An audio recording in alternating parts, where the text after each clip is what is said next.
राधे राधे, जय श्री कृष्णा। आज मैं आपको रविवार के व्रत की कहानी सुनाने जा रही हूँ। एक बार एक नदी के तट पर एक केवट परिवार रहता था। उसमें एक प्रकाश नाम का केवट और उसकी बूढ़ी माँ, पत्नी सावित्री और 3 लड़कियाँ थीं। प्रकाश केवट रोज नदी में से मछलियाँ पकड़ता और हाट में ले जाकर बेचता था। उसी से उसका जीवन यापन चल रहा था। प्रकाश केवट हर रविवार का व्रत और पूजन किया करता था। इसलिए वह रविवार को जब भी मछलियां पकड़ता और बेचता तो उसे बहुत दुख होता था, क्योंकि यह तो जीव हत्या होती थी। एक तरह से वह व्रत और उपवास करता है और उसी दिन वह जीव हत्या जैसा पाप कर रहा है। इस बात का उसे बहुत मलाल होता था। लेकिन घोड़ा घास से यारी करेगा तो खाएगा क्या, यह सोचकर वह रविवार को व्रत वाले दिन भी मछली पकड़ता और बेचता। धीरे धीरे उसका मन मछली पकड़ने और बेचने से हटने लगा। एक दिन उसकी माँ व पत्नी ने पूछा कि तुम उदास क्यों रहते हो। तो प्रकाश केवट ने अपने मन की बात बतलाई। साथ ही प्रकाश बोला, अगर मछली नहीं पकड़ूंगा तो रुपया पैसा कहाँ से आएगा, मुझे तो कोई और काम भी नहीं आता है। तब उसकी माँ ने कहा, बेटा, हम केवट परिवार हैं, हमारी जीविका का एकमात्र साधन मछली है। तुम अपना मन दुखी मत करो, इसमें भी कोई राज छुपा हो सकता है। उसकी माँ ने कहा कि तुम रविवार के दिन व्रत करते हो तो उस दिन ना तो तुम मछली पकड़ा करो और ना ही बेचने जाया करो।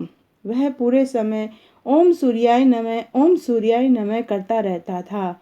एक दिन जब वह मछली पकड़ने गया तो उसने मछली पकड़ने का जाल फैलाया तो उस दिन खूब सारी मछली जाल में आ गई।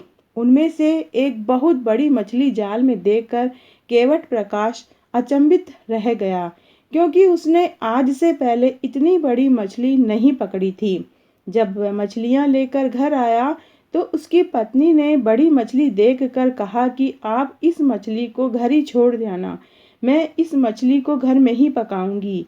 केवट ने बहुत पहले से ही मछली खानी छोड़ दी थी। जब से उसे एहसास हुआ कि यह जीव हत्या है, तभी से वह मछली मांस नहीं खाता था। केवट प्रकाश बाकी की मछलियों को बाजार में बेचने चला गया। पीछे से जब उसकी पत्नी ने बड़ी मछली काटी तो उसके पेट में से बहुत कीमती सोने की अंगूठी निकली। जब प्रकाश केवट घर आया तो पत्नी ने पूरी बात बताई। तब प्रकाश उस अंगूठी को राजा को ले जाकर देता है। राजा अंगूठी देखता है और बोलता है कि यह अंगूठी तो हमारे राजमहल की है, हमारे राजकुमार की है, तुम्हें यह अंगूठी कहाँ से मिली। तब केवट ने पूरी बात बताई, लेकिन राजा को उसकी ईमानदारी पर शक हुआ और उसे जेल में डाल दिया।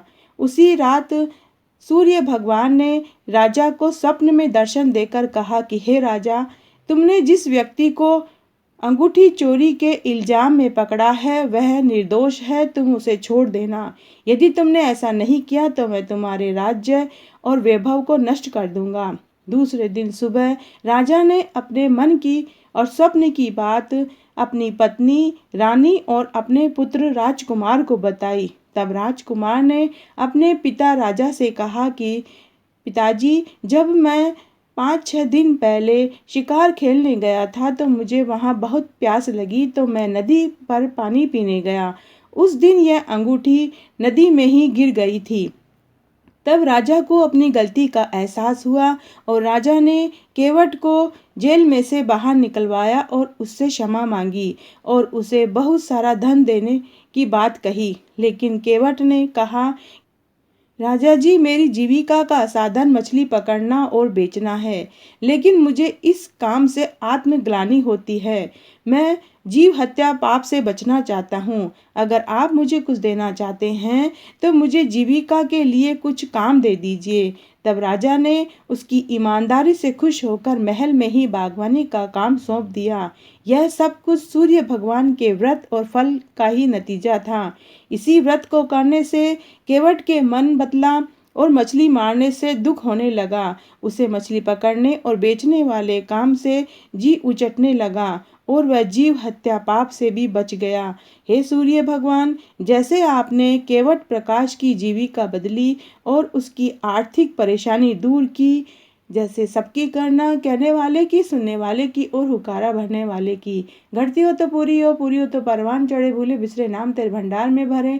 तो आज मैंने आपको रविवार को सुनी जाने वाली सूर्य भगवान की कहानी सुनाई।